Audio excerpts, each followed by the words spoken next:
There exists a significant challenge concerning the success of Valorant players. While some individuals persevere through these difficulties, others actively seek solutions. However, a considerable portion of players appear to find themselves in a state of uncertainty, a limbo where they oscillate between addressing the issue and evading it. Today, my aim is to eliminate what I've coined as Valorant aim.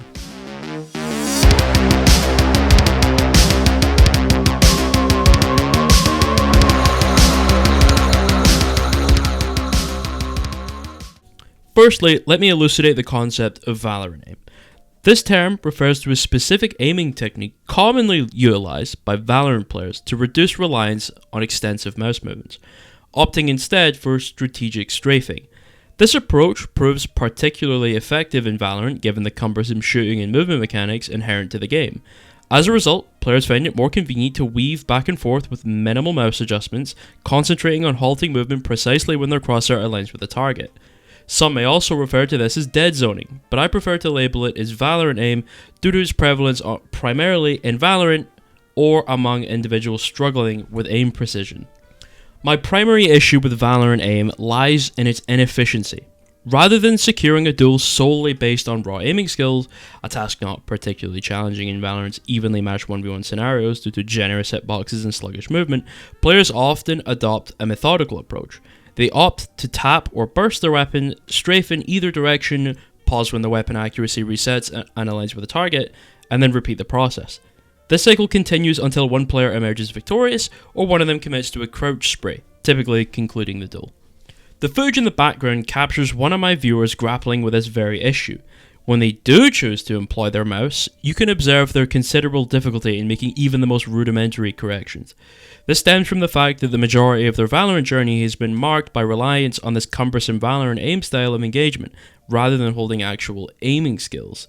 Regrettably, this approach often leads to their untimely demise in numerous instances. A more effective approach in this situation is to direct attention towards aiming directly at the target, rather than incessantly strafing back and forth in the hope of winning the encounter by chance. I'm not asserting that the strafing pattern being employed is inherently incorrect, but what I'm emphasizing is that with proper mouse usage and aim training, reliance on this technique could be significantly reduced. In the realm of aim training, the challenge often lies in the perceived difficulty of transferring skills, and to some extent, that holds true. However, there can be numerous reasons for this phenomenon. One crucial aspect to highlight is that certain skills may not seamlessly transition from aim trainers to Valorant. This is primarily because in Valorant, the prevalent practice involves minimal use of the mouse, if at all. In my experience coaching over 100 Valorant players across a spectrum from Iron to Radiant, it's evident that only newcomers tend to exhibit a semblance of proper aiming techniques. As players progress in skill, reliance on raw mechanical aiming diminishes. Higher level Valorant gameplay predominantly hinges on teamwork and utility usage, rendering raw aim a negligible factor. While there are additional reasons why aiming in Valorant may not hold paramount importance, this video is not specifically addressing those aspects. When engaging in aiming in Valorant, it's crucial to bear in mind the tool at your disposal, the mouse, and actively utilize it during combat. A common pitfall is the over-reliance on certain mechanics, and I've witnessed numerous players with genuine potential falter because they lean too heavily on this specific approach. Those who master the integration of movement with aim tend to fare much better than those who prioritize incorporating aim into their movement. Even holding basic micro adjustments provides a significant edge against opponents who underestimate the necessity of such skills, presuming they can rely solely on what's colloquially known as Valorant aim. To enhance your performance, a key starting point is honing your aim through focused training. KovaaKs is an excellent choice, but Aim Labs is a viable alternative if you're budget conscious. However, it's crucial to address a common pitfall many Valorant players fall into: exclusively training the predominant aim types observed in the game. While mastering micro and basic static aiming is undeniably essential, neglecting other facets can hinder overall improvement.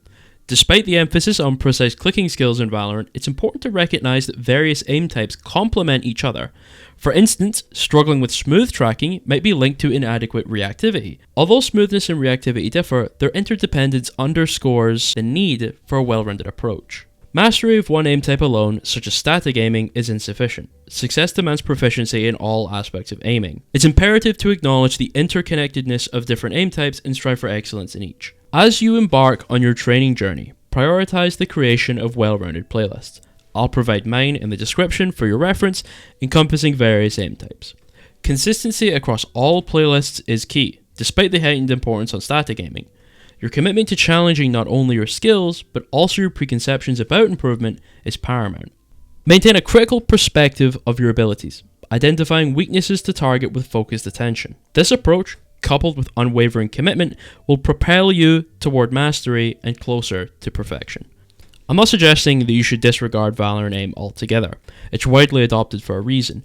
However, it's essential to recognize that Valorant aim and genuine aiming involve distinct mechanics that don't serve as substitutes for one another. While it's possible to integrate authentic, raw aiming mechanics alongside the prevalent dueling style, many players tend to heavily prioritize movement over actual aiming.